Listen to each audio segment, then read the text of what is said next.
tarde. Igual a Carol me apresentou, eu sou médico de família e atualmente eu estou colaborando aqui com a equipe da Metros nessa iniciativa que eu acho bem interessante, que é a possibilidade de você ter um médico que segue você ao longo do tempo, independente do problema de saúde que você tem, ou inclusive se você quer fazer algumas ações de prevenção. Eu vou falar um pouquinho mais do médico de família no final. E também, atualmente, eu colaboro com a formação de médicos residentes na Universidade de São Paulo, que estão se especializando, né? Então, o que eu vou trazer aqui para vocês é uma discussão que é bastante frequente, que a gente tem feito, que é sobre a questão do check-up, né? E aqui a ideia, eu acho que não é eu apenas ficar falando a todo momento que vocês queiram perguntar alguma coisa, pode me interromper, levanta a mão, que a ideia eu acho que é um diálogo. Tudo bem? Então, vamos lá. Vamos começar primeiro com uma história do Sr. João. O Sr. João é um paciente que me procurou lá no consultório, ele tem 50 anos de idade, e ele falou assim, olha, eu vim aqui porque eu quero fazer um check-up. Eu não estou sentindo nada, eu vi na TV que é importante fazer check-up, e daí eu vim aqui e queria saber o que é isso, queria fazer alguns exames para ver se minha saúde está boa. Mas antes vamos se perguntar então o que é check-up exatamente? O que o senhor João, que é uma pessoa que está preocupada com a saúde dele, veio procurar aqui no consultório. E daí eu fui, para preparar essa aula, essa palestra, eu fui entrar na internet para ver o que as pessoas estão chamando de check-up. E daí interessante, tem check-up da NASA, check-up fitness para quem quer fazer atividade física, check-up empresarial, onde a pessoa fica 5, 6 horas no laboratório fazendo uma série de exames. Tinha uma coisa que estava sendo chamado como check-up check-up pré-nupcial, masculino, feminino, pacote básico, estava quase sendo uma oferta de produtos de mercadoria, né? Vendendo assim, olha, então vem aqui, faça uma série de exames e daí você vai sair daqui com uma saúde melhor. A ideia que estava colocada muitas vezes por trás estava isso.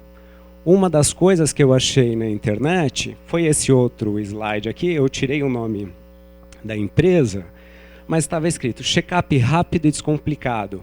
Com a rotina e o corre-corre, por vezes torna-se difícil estar em dia com a saúde. Pensando nisso, a clínica tal criou o projeto Check-up, que visa proporcionar ao cliente maior comodidade e praticidade, já que é possível realizar os exames em um dia. E daí lá tinha no site todos os exames que você pode fazer em cada uma dessas idades. Então, o que eu queria falar para vocês? Por trás dessa ideia de check-up, na maioria das vezes, as pessoas, quando vêm ali na consulta, elas estão pensando que vão realizar alguns exames. Mas por que alguém buscaria o check-up? Vocês têm ideia? Se vocês viram na TV, viram essa propaganda e falam assim, eu quero ir fazer um check-up, o que vocês estão buscando? O que vocês pretendem com isso? Descartar a possibilidade de doença, pode ser uma delas. O que mais? Prevenir doenças. E por que vocês querem prevenir doenças?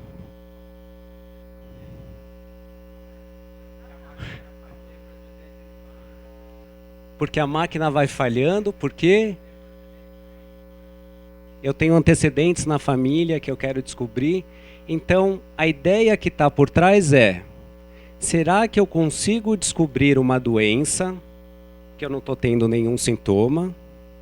E será que se eu tratar essa doença, eu vou ter uma qualidade de vida melhor ou uma expectativa de vida melhor?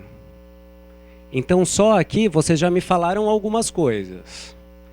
Que é o seguinte, primeira coisa, eu preciso saber se eu consigo detectar a doença. Um exame que seja bom, ele precisa ser capaz de detectar a doença. Além disso, eu preciso, se eu detectar uma doença que eu não estou sentindo nada, eu preciso ter um tratamento efetivo, porque senão não adianta nada. Não adianta eu descobrir uma doença que não vai ter um tratamento, porque vai ser pior ainda para essa pessoa. Ela não estava sentindo nada, agora ela descobriu que tem uma doença que não tem tratamento. Como que vocês acham que vai ser a qualidade de vida dessa pessoa? Vai ser melhor ou vai ser pior? Vai ser pior. Ou seja, a gente tem alguns critérios para saber se o exame ele efetivamente é importante. Mas, em geral, quando as pessoas procuram, elas vêm com a ideia de detectar uma doença, mas por quê? Porque elas acham que se detectar e tratar, elas vão viver mais. Porque elas acham que se elas detectarem e tratarem uma doença, elas vão ter uma qualidade de vida melhor. Muitas vezes as pessoas procuram porque elas têm medo de ter alguma doença.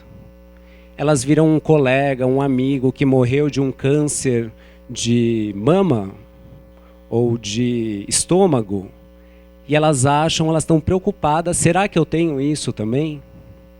É interessante, é bastante comum as pessoas terem dor nas costas.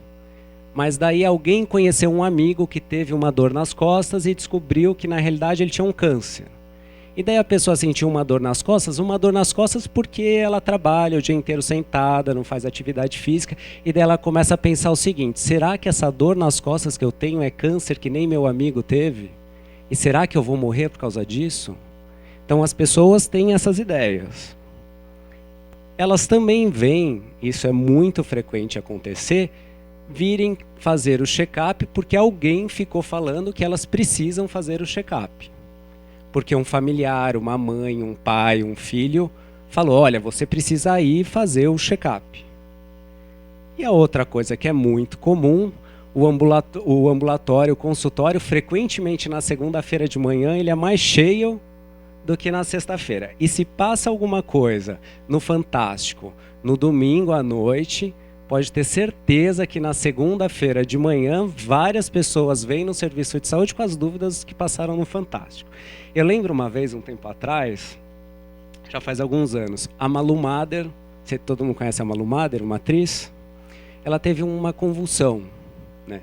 E descobriram que ela tinha um problema lá no cérebro, um cisto, se eu não me engano, e que é um negócio super raro, super difícil acontecer.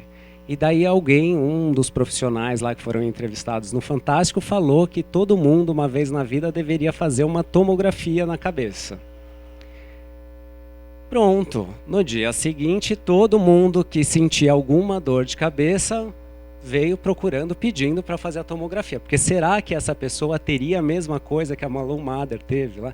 É muito comum acontecer isso. Eu estou falando isso inicialmente para a gente perceber que o que leva as pessoas a buscarem um exame preventivo, ou uma consulta preventiva, que nem eu vou conversar com vocês, são vários. Vamos voltar para o caso do Sr. João. O Sr. João foi lá, passando uma consulta. Na realidade, ele já trouxe uma série de exames que algum outro médico tinha pedido para ele, tinha pedido uma lista de exames. E daí ele já até tinha os resultados. O ultrassom de abdômen estava normal. Todo mundo sabe o que é ultrassom de abdômen? Que passa uma geleinha e vê aqui um exame de imagem. Pediu todas as enzimas hepáticas para ver como estava o fígado. TGO, TGP, fosfatase alcalina, gama-GT, todas elas estavam nos níveis normais. Pediram hemograma, que é muito comum as pessoas falarem: eu preciso fazer um hemograma, e daí tinha um valor lá de 14,45, que é um valor normal. Alguém falou para ele que ele precisava fazer o exame da glicemia para ver o diabetes, também tinha dado normal.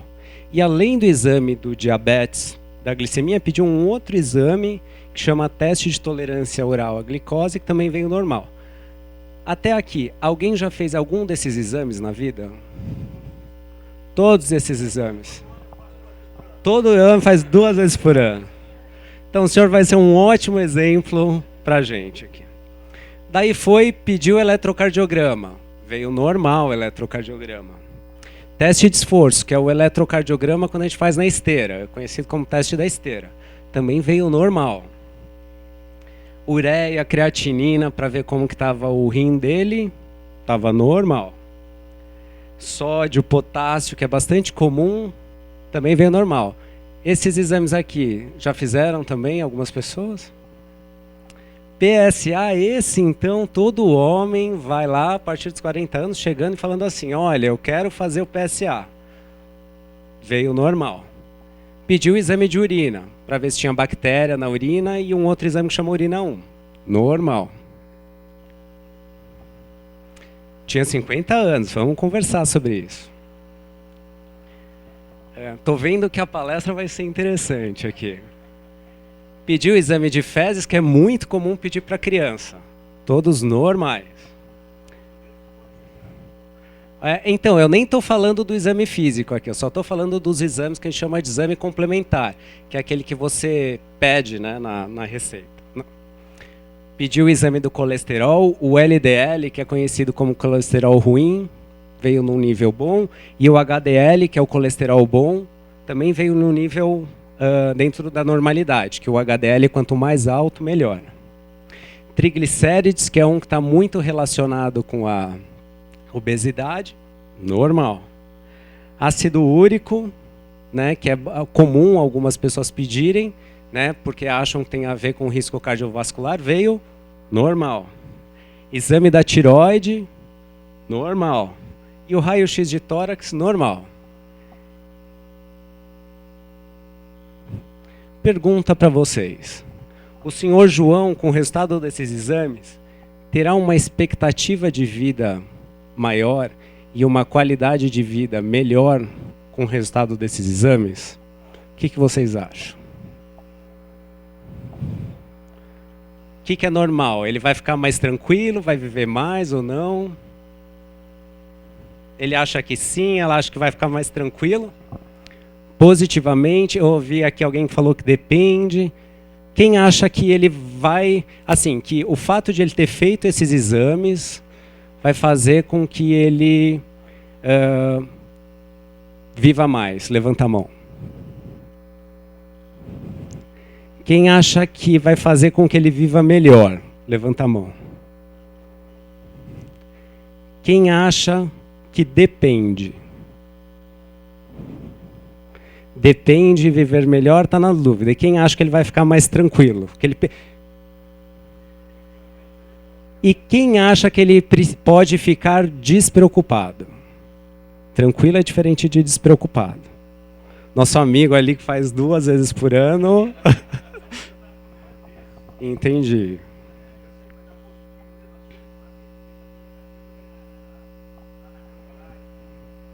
Entendi, olha que interessante. O exame também pode dar negativo, mesmo você tendo alguma coisa que a gente vai voltar. Isso daqui a gente vai voltar no final para entender se o senhor João pode ter uma qualidade de vida melhor ou não, se ele pode ficar despreocupado ou não. Então, a primeira coisa que eu gostaria de falar para vocês é que o que eu vou chamar aqui de check-up, só porque é o nome mais comum que as pessoas costumam falar, a rigor, não deve ser um momento só de solicitação de exames.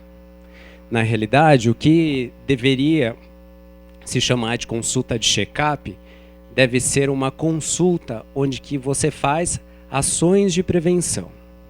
Porque se eu quero melhorar a qualidade de vida da pessoa e se eu quero fazer com ela ações que possam evitar doenças, não adianta só pedir o exame. Posso pedir alguns exames, mas eu vou ter que conversar com a pessoa e eu vou ter que entender como que é o dia a dia dela. Porque para a Cássia, o dia a dia e os riscos podem ser um. Para o senhor, como que é o nome do senhor? O Caio. Para o Caio, pode ser outro. Para uma pessoa que é mais jovem e tem uma determinada rotina de vida, pode ser outro. Então, a ideia não é a gente falar numa padronização. A ideia é a gente falar que a gente faça algo específico para a pessoa. E para isso a gente precisa entender como que é o dia a dia, como que é o contexto da pessoa, quais são os antecedentes dela.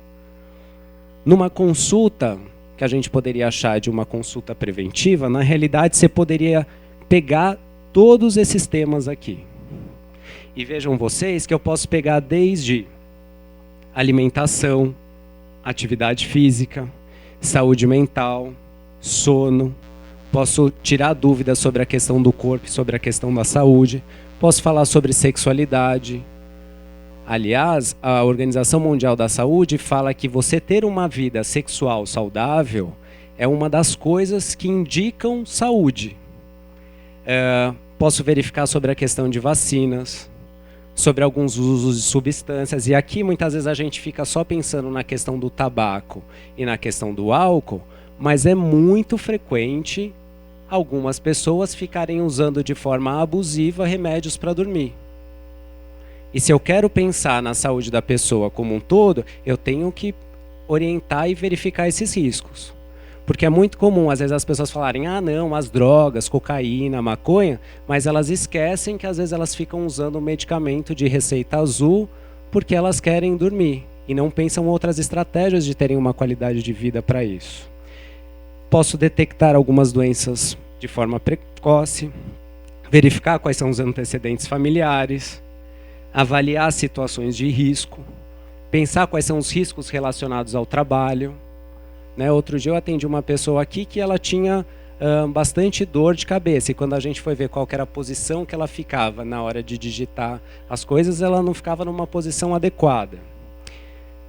Eu costumo falar para os meus pacientes que a minha ideia é fazer com que eles possam precisar o menos possível de mim.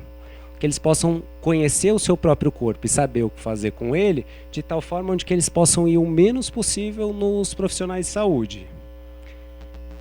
E queria chamar a atenção para vocês de duas coisas. Detectar precocemente as doenças é uma das muitas coisas que eu posso fazer nessa consulta preventiva. E uma outra coisa que eu vou chamar a atenção aqui para vocês, que é muito comum e talvez a gente precise fazer com bastante atenção, que é prevenir iatrogenias. Hoje em dia tem alguns estudos mostrando que a solicitação de exames desnecessários e o uso de medicações de forma desnecessária, se você fosse considerar solicitação de um exame e a cadeia de eventos que ele pode causar em torno disso, se ele foi desnecessário, isso poderia ser considerado a quarta causa de morte nos Estados Unidos. Se eu peço um ultrassom que não deveria ser indicado, e esse ultrassom ele indica que a pessoa tem alguma coisa, e ele lá no início não deveria ser indicado, isso pode causar uma série de tratamentos que a rigor não traria nenhum benefício para o paciente. Pelo contrário, pode trazer alguns problemas para os pacientes. Então, sempre que eu vou usar algum medicamento, alguma vitamina ou solicitar algum exame, eu preciso ter uma clareza, uma certeza de que o benefício é maior do que o malefício. Aquele senso comum que quanto mais exames a gente pedir, mais protegido eu vou estar, quando a gente olha nas evidências científicas, a gente percebe que não é assim. E eu vou orientar para vocês agora o que a gente tem visto em termos de evidência em torno disso. Então, pensando se um exame ajuda a prevenir doenças, depende. Eu preciso saber que o exame detecta a doença e que essa doença é possível de ser tratada. Por quê? Porque quando a gente realiza um exame, é isso que as pessoas esperam, elas esperam que eu consiga detectar e tratar precocemente uma doença. E a hora que eu tratar, eu melhore a expectativa e a qualidade de vida. Qual que é a lógica que está por trás? As pessoas acham o seguinte, que aqui eu tenho uma doença, quando eu sinto alguma coisa. Elas acham que assim, aqui debaixo desse iceberg, eu não tinha doença nenhuma. No comecinho do iceberg, eu comecei a ter alguma alteração lá no órgão. Mas uma alteração que não virou sintoma ainda. Todo mundo entende isso que eu estou falando? Uma coisa pequenininha que não deu sintoma. Conforme a coisa vai evoluindo, chega um momento que tem sintoma e daí é quando a pessoa procura um médico. Qual que é a lógica que está por trás disso? Será que se eu fizer um exame, eu consigo detectar isso antes de dar sintoma e tratar? Essa é a lógica que está por trás. Já vou adiantando algumas coisas para vocês. O exame, muitas vezes, ele não detecta aqui. Ele detecta aqui.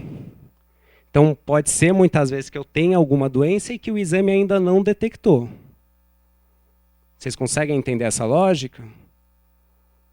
Então, os exames, eles podem ou não detectar as doenças. Eles não são 100%.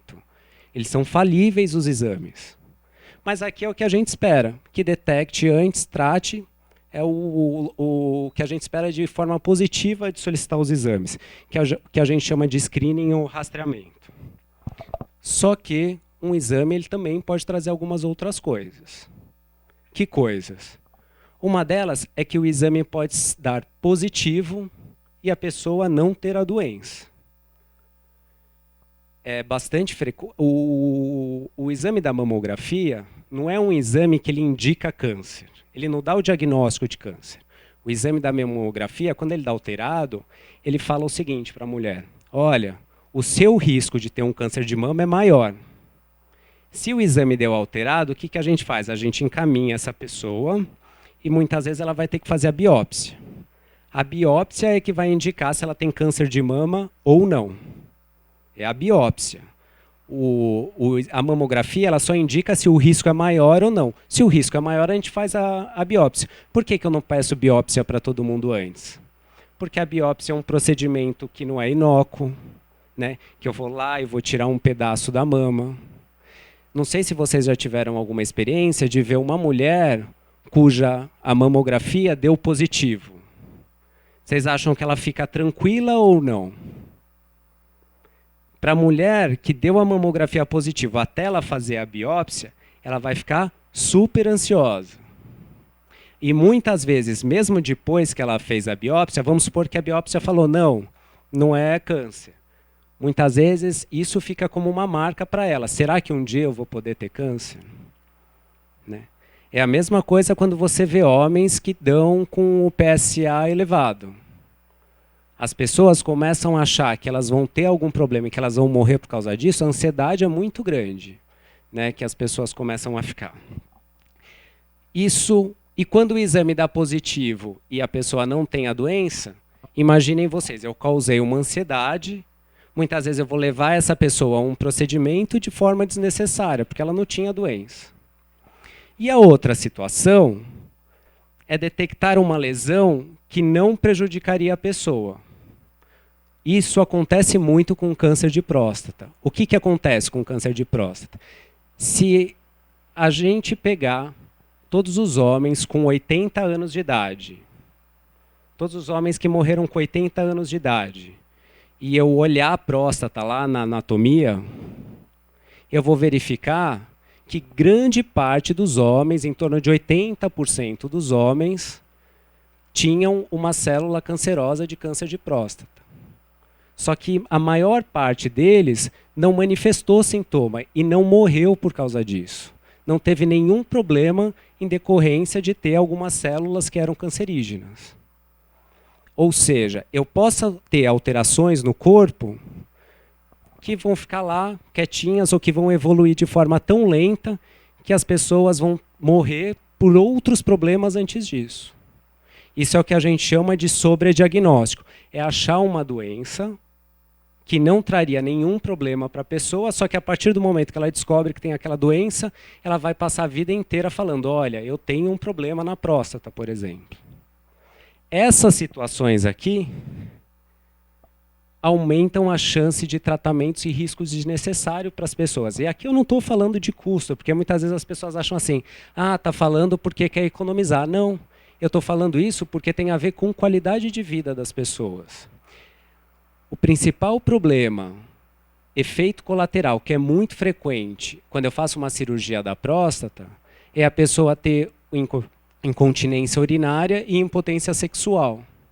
Se eu estou falando em qualidade de vida, será que uma pessoa que não se beneficiou de ganhar anos de vida, retirando a próstata, mas passou anos de vida com impotência sexual e incontinência urinária, será que a qualidade de vida dela melhorou?